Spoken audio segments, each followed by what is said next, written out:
रूप लावताना हा क्षण पारण फिटतय हो पाहून, रूप लावताना हा क्षण पारण फिटतय हो पाहून,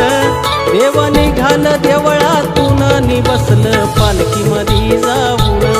देव निघाल देवळातून नि बसलं पालखी